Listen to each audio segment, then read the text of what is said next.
Doutor em Direito Empresarial, professor e procurador federal da AGU, André Ramos é um dos nossos convidados aqui hoje. Ele fala dos livros que publicou e elege os autores preferidos. Antes, a conversa é com o escritor Daniel Barros. Autor de romances, contos e poemas, ele revela como surgem as histórias e explica a influência da terra natal nas publicações.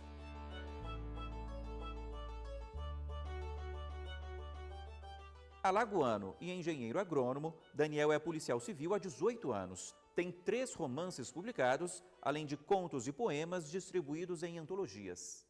Tudo bom, Daniel? Tudo bem. Bem-vindo ao Iluminuras. Muito obrigado.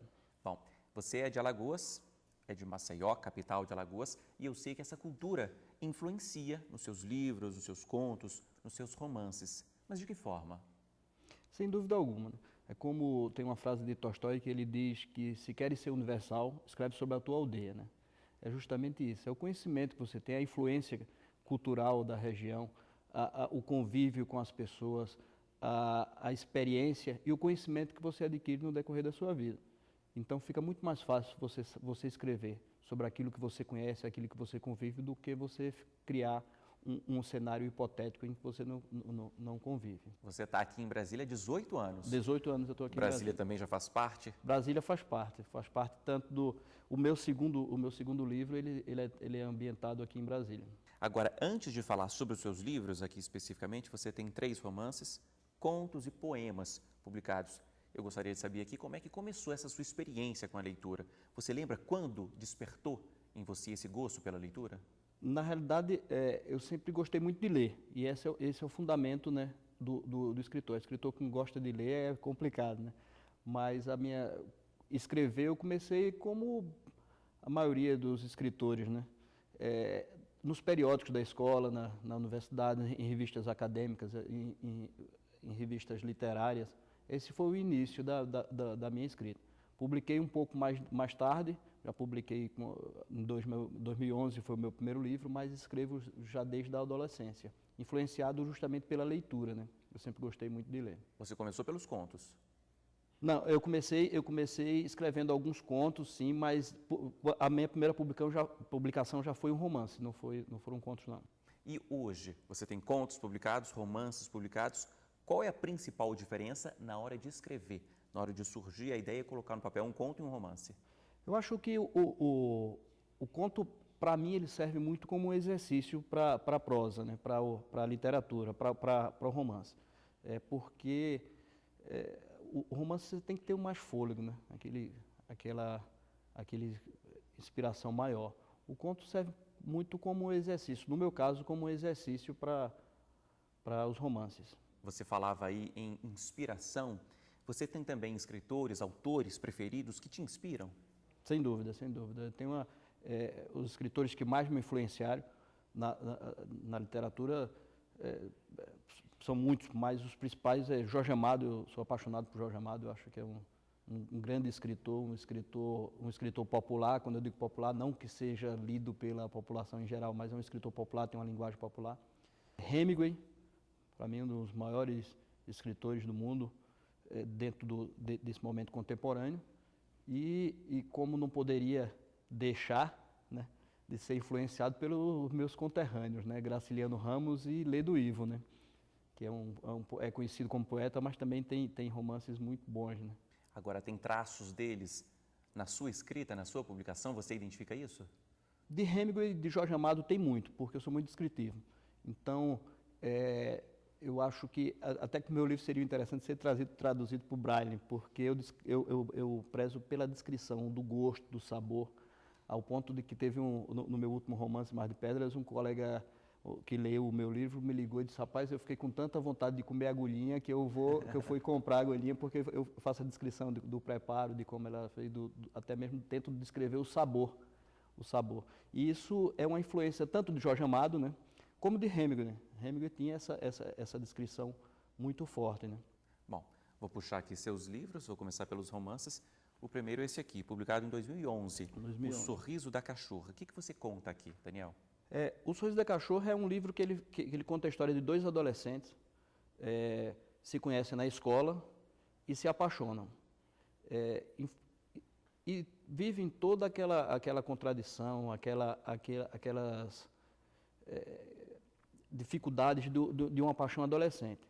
Só que ele é ambientado no momento da redemocratização do país. Ele se passa no final da década de 80 e começo da década de 90, quando o país estava saindo da ditadura militar e a juventude estava engajada na redemocratização, na luta pelas diretas e a volta da democracia no país. Então, é até um livro interessante para a atualidade, né? Quando muita gente não considera que seja muito, mas algumas pessoas ainda endeusa a questão da ditadura sem ter conhecimento do que representou a ditadura. Então esse livro é ambientado nesse momento de redemocratização do país. E se passa em Alagoas? Se passa em Alagoas, Pernambuco, na região do Nordeste, mas a base dele é em Alagoas. Bom, vou seguindo aqui, seu segundo romance, esse publicado em 2013. 2013. Enterro Sem Defunto, que já é um romance policial. Já é um romance policial. Enterro Sem Defunto, ele é um livro escrito em dois planos. Ele alterna os capítulos entre a vida de um policial e ele tem flashback da época de quando ele não era policial e ele era fotógrafo, entendeu? Então são duas visões de mundo bem diferentes, né? Ele inicia em Alagoas, quando ele tem um relacionamento com a procuradora da República, e essa procuradora sofre alguns atentados por combater justamente a corrupção na polícia lá no Nordeste.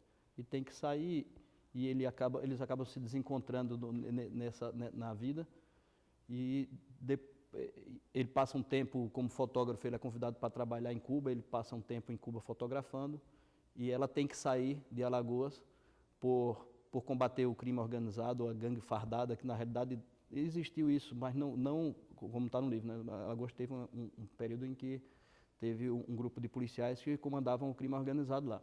E ela sai por conta disso e vai para lugares que não pode ser, que ela não pode informar para ele por conta da perseguição desses grupos, né?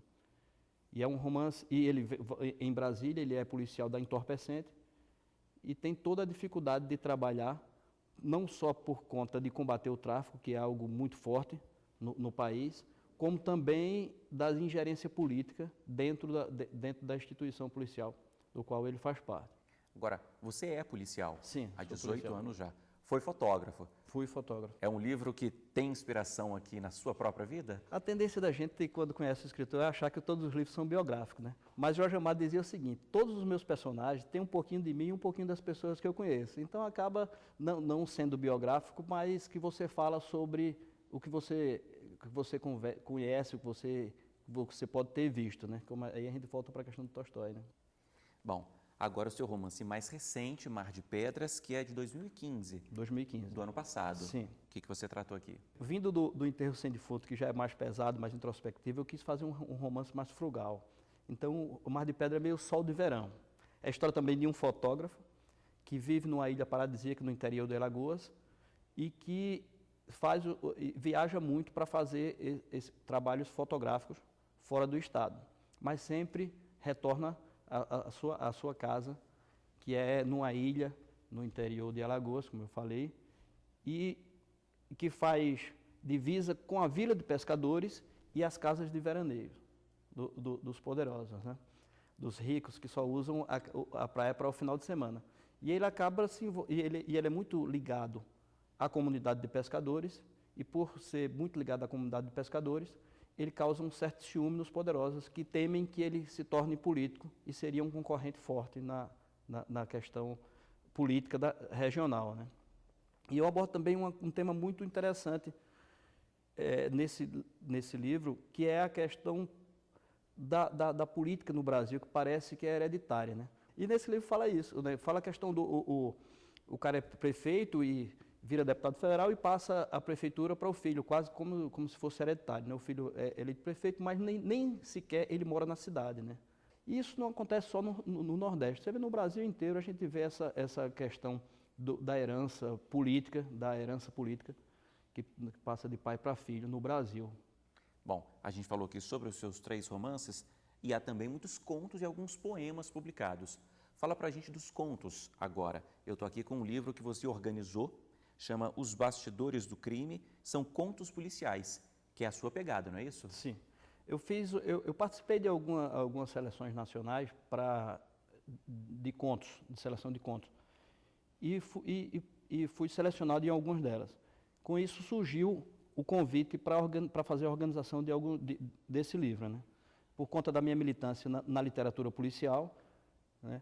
tanto na escrita, como também eu fui convidado para dar algumas palestras na Feira do Livro. Na última Feira do Livro eu fiz uma mesa junto com os jornalistas da área policial. Então surgiu essa oportunidade de organizar os bastidores do crime. E eu fiz a seleção, são 30 contos policiais. Para minha surpresa, minha agradável surpresa, desses 30 contos policiais, 11 são de policiais. Então, é uma visão diferente, é aquele foco, né, de onde você está olhando, né? A grande maioria dos escritores policiais são jornalistas, entendeu? Mas o jornalista tem uma visão de fora, o policial tem aquela visão de dentro. Apesar de que, na minha opinião, o maior escritor de literatura policial do Brasil é Rubens Fonseca. E poucos sabem que Rubens Fonseca foi policial, ele foi comissário de polícia no Rio de Janeiro. Entendeu? Então tem aquela visão diferenciada de estar dentro da história.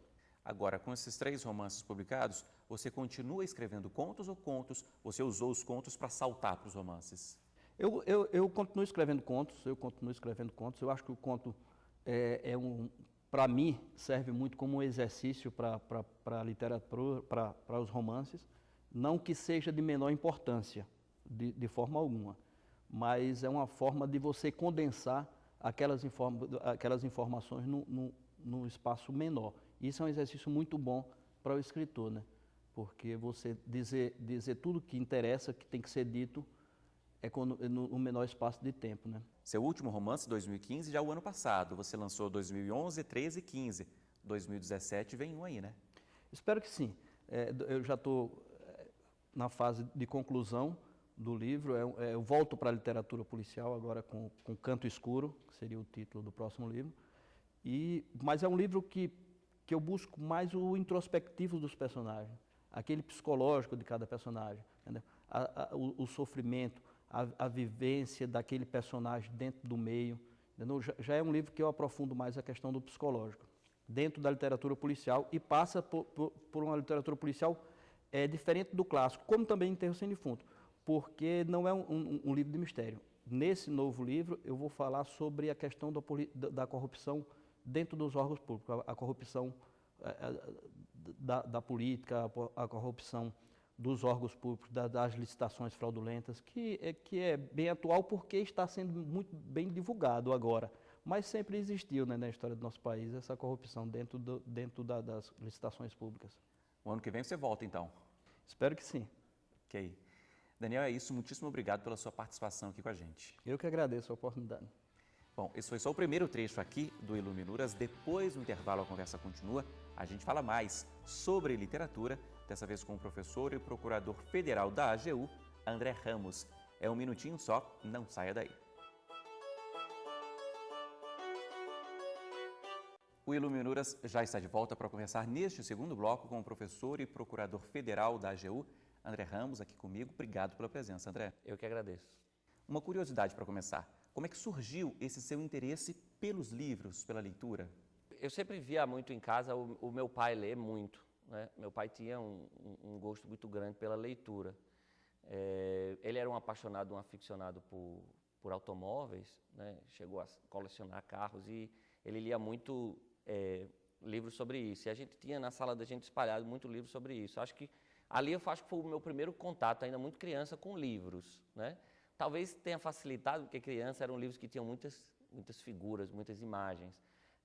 Depois, eu comecei a perceber, a gente sempre no colégio, a gente sente aquelas disciplinas que a gente tem mais afinidade. Eu nunca tive, apesar de ser de uma família que em casa tinha engenheiros, né? Meus 2 irmãos acabaram indo para engenharia, meu pai era engenheiro, eu sempre tive mais afinidade com aquelas disciplinas mais relacionadas à área de humanas e mais especificamente com as matérias, português, literatura. Sempre fui um bom aluno nisso, na minha época, eu não sei como é hoje no colégio, mas na minha época tinha muito aqueles exercícios de ditado, né, de você acertar a grafia das palavras. Eu sempre fui muito bom, eu sempre lia bem, né? E acho que é isso. É difícil identificar um fato específico, mas eu acho que desde o início eu tive mais essa afinidade e depois o gosto muito pela literatura em virtude principalmente dos meus professores no colégio. Eram professores que de certa forma exerceram influência, uma inspiração maior em mim do que outros professores, não sei se por coincidência ou já pela própria afinidade que eu tinha com essas matérias. E isso, eu imagino, influenciou na escolha pelo direito, né? Sim, influenciou na escolha pelo direito e eu era tão apaixonado por português, literatura, que assim que terminou a faculdade de Direito, eu resolvi fazer o curso de Letras. Cheguei a cursar 1 ano do curso de Letras da Universidade Federal de Pernambuco, onde eu também me formei em Direito, mas acabou que a minha vinda a Brasília me fez abandonar o curso. Então, nunca mais retomei, né? Mas tive também essa vontade e talvez um dia eu consiga concluir o curso de Letras, não sei. Falando sobre livros e autores, André, você tem seus preferidos? Tenho. Hoje em dia é até mais claro isso, né? De uns tempos para cá, é claro que toda a minha obra, digamos assim, é uma obra técnica, né? Jurídica e não literária, digamos assim. Então, a maioria dos meus autores são autores da área jurídica, e mais precisamente da área que eu leciono já há algum tempo, né, e a área que foi objeto dos meus estudos de pós-graduação, que é o direito empresarial. Mas de uns tempos para cá eu tenho lido muito sobre economia e ciência política, e especificamente autores que são identificados como uma escola de pensamento econômico, filosófico, que é a escola austríaca, né? Esses são hoje os autores que mais me influenciam e que eu mais leio. E entre eles, você destaca alguns? Sim, ou um? sim. Dentre eles, talvez, um autor chamado Murray Rothbard, que foi um autor que acabou sendo responsável pelo resgate do pensamento dessa escola, da escola austríaca, a partir ali, talvez, dos anos 70 e 80, e que tem algumas obras que realmente me tocaram muito e me influenciaram muito. E, inclusive, mudando um pouco o rumo dos meus estudos na área do direito empresarial até. Bom, falando agora sobre os seus livros, você tem 8 ou 9 livros publicados? Aproximadamente, acredito que sim, uns 8 ou 9. Sempre na área do direito e mais precisamente na área do direito empresarial. Ok. Falando dos seus livros, então, eu estou aqui com um deles, que foi o seu primeiro livro publicado, fruto da sua dissertação de mestrado, Coisa Julgada Inconstitucional. O que você defendeu aqui? Aí, na verdade, é o único livro meu que, inclusive, não é do direito empresarial propriamente dito, porque o meu mestrado acabou sendo ainda na área de processo civil. Esse era um tema que, na época que eu escrevi, estava bem na moda. Hoje é um tema já bem, digamos, batido, mas na época estava em voga, que era o tema do que se chama no direito processual de relativização da coisa julgada, né? Porque os processos, uma hora eles acabam, e no direito a gente diz que quando acaba, como não cabe mais recurso, faz-se a coisa julgada. E essa coisa julgada seria, pelo menos em tese, imutável. Você tem até uma possibilidade de rever uma coisa julgada por meio de um procedimento específico, que é a ação rescisória, mas a ideia de que a coisa julgada, ela encerra aquela questão e não se pode mais discutir. E na época estava se discutindo muito no direito processual a possibilidade de você criar mais formas de você rever uma coisa julgada, de relativizar a força da coisa julgada. E isso na época me preocupava muito, porque a coisa julgada é um instituto que é muito ligado à ideia de segurança jurídica, de estabilização das relações processuais. Então eu resolvi escrever contra esse movimento de relativização da coisa julgada. O título talvez não remeta a isso diretamente, mas o conteúdo da obra é mais uma crítica àquele movimento que estava se delineando com muita força no direito processual. E como é que foi a transição para o direito empresarial? Isso é interessante. Foi fruto do acaso que eu agradeço muito, porque realmente hoje eu não me vejo em outra área do direito que não o direito empresarial. Quando eu estava fazendo o mestrado, eu tive uma professora na faculdade que tinha assumido uma coordenação de uma faculdade de direito em Recife. E ela estava, portanto, recrutando alguns alunos do mestrado para lecionar nessa faculdade. E a disciplina que me foi oferecida foi o direito empresarial. Eu tinha já alguma afinidade com o direito empresarial, mas nunca imaginei que fosse me dedicar a lecionar aquilo. Aceitei o desafio, comecei a lecionar direito empresarial e me apaixonei cada vez mais pela matéria. E quando vim morar em Brasília, mais ou menos um ano depois, achei que aquele meu flerte com o direito empresarial ia acabar. Mas aí o acaso, o destino me pegou de novo, porque o meu chefe na procuradoria era professor de direito empresarial e, sabendo que eu tinha dado aula de direito empresarial em Recife, ele falou: olha, me chamaram para dar uma aula de direito empresarial aqui numa faculdade, mas eu estou sem tempo, né? E eu ouvi dizer, eu soube que você é professor de direito empresarial, eu queria então saber se você quer assumir, eu posso te indicar. Eu falei, tudo bem. E aí, mais uma vez, fui levado aí sem querer para o direito empresarial e até hoje é a disciplina que eu leciono, é a disciplina que eu estudo, foi objeto do meu doutorado, de outras pós-graduações que eu fiz e de todos os livros que eu escrevi a partir de então. Do seu livro mais conhecido também, né? Direito Empresarial Esquematizado. Sim, esse é o meu principal livro, é como se fosse um manual de direito empresarial, chama-se Direito Empresarial Esquematizado, e é um livro que, basicamente para estudantes de graduação e também para aqueles que estão se preparando para provas, exames, concursos, que faz um resumo de toda a matéria, digamos assim, de todas as sub-áreas do direito empresarial, né? A parte de contratos, de direito societário, falência, recuperação de empresa e tudo. É um manual, como se fosse um curso, um manual de direito empresarial. O mais recente está aqui também, Lei de Propriedade Industrial Comentada. Isso. Um livro mais específico. Sim, esse é um livro mais específico. O tema é inclusive objeto de um dos capítulos do meu manual, aquele direito empresarial esquematizado, mas como se trata de um livro, uma obra monográfica, a gente acaba conseguindo ser mais denso, ser mais profundo em determinados assuntos, porque no manual a gente tende a ser mais superficial mesmo, que o objetivo é expor a matéria de uma forma geral. Então aí eu creio que a gente consegue descer a mais detalhes, tratar de uma forma mais específica e com mais conteúdo certos temas mais polêmicos e que merecem um pouco mais atenção. Os seus livros são fruto do seu dia a dia, da sua pesquisa, do seu trabalho de sala de aula, de quê? Principalmente de sala de aula. Eu comecei a escrever por conta da minha atividade de professor, né? Eu acabava produzindo muito material para as aulas e chegou uma hora que alguns amigos meus falaram: André, você tem que transformar isso num livro, né? E você tem um material bom, você está lecionando há bastante tempo e essa é uma área que na época, hoje não, mas na época havia uma carência de livros mais didáticos, porque o direito empresarial é uma área meio árida para o estudante, principalmente. Então, os livros acabavam não sendo muito didáticos, muito claros, uma linguagem que fosse mais acessível aos estudantes. E aí eu resolvi encarar esse desafio e felizmente o livro foi bem aceito. Como eu disse, está na 6ª edição, é um livro que tem uma aceitação boa pelo público ao qual ele é dirigido. Você está no 8º, 9º livro. Agora, a publicação do primeiro, foi um desafio para quem ainda não publicou e está querendo publicar?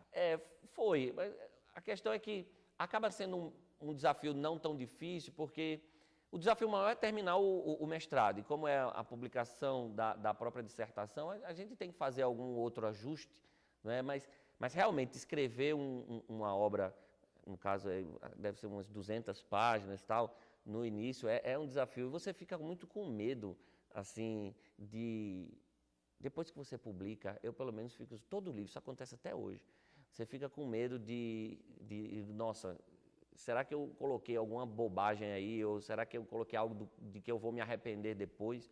Mas sempre há essa coisa assim, por isso. Mas isso é bom também porque faz você ser muito criterioso e muito ter uma autocrítica muito grande, né? Mas hoje já superei isso. Você fala bastante em sala de aula. Sim. É uma paixão, não é Sim. isso? Seus alunos têm livros ou autores que eles não deixam de ler? Olha, na minha disciplina, eu geralmente, pelo menos exijo que meus alunos leiam, se não livros, pelo menos excertos, né, trechos de livros que eu considero clássicos, né? Então, eu sempre procuro fazer isso. E durante as aulas, quando eu trato de um assunto ou outro que seja, que tenha um livro clássico ou um livro atual muito importante, eu sempre menciono para eles e peço para que eles anotarem e falo, olha, se vocês gostaram dessa matéria, desse assunto, não deixem de ler esse livro, não deixem de ler esse texto, não deixem... eu sempre procuro fazer isso, mas deixo mais para critério deles, porque um estudante de Direito, ele tem tanta disciplina, eu prefiro que ele escolha aquela matéria que ele gosta mais e aquele livro que ele gostou mais. Mas eu pelo menos, indico. A gente começou aqui o programa com uma curiosidade, né? Quando você começou a ler, quando surgiu esse gosto. Uma outra curiosidade agora, como é que é o seu processo de escrita? Quando você escreve, de que forma? Você tem algum ritual específico? Não tenho um ritual específico, não. Agora, em termos de período do dia, geralmente eu gosto mais de escrever à noite. E quando eu pego o ritmo, eu não paro. Já houve situações em que eu virei à noite escrevendo. Né? Porque eu acho que pela calma, o silêncio, né? Deve ser por isso. E durante o dia eu escrevo, mas é mais fácil eu me dispersar, né? Lembrar de fazer alguma outra coisa e parar o que eu estou fazendo, o que eu estou escrevendo para fazer. Então, quase sempre é à noite. Mas não há um ritual assim muito definido, não. A família já acostumou? Não reclama, não? Não reclama, não.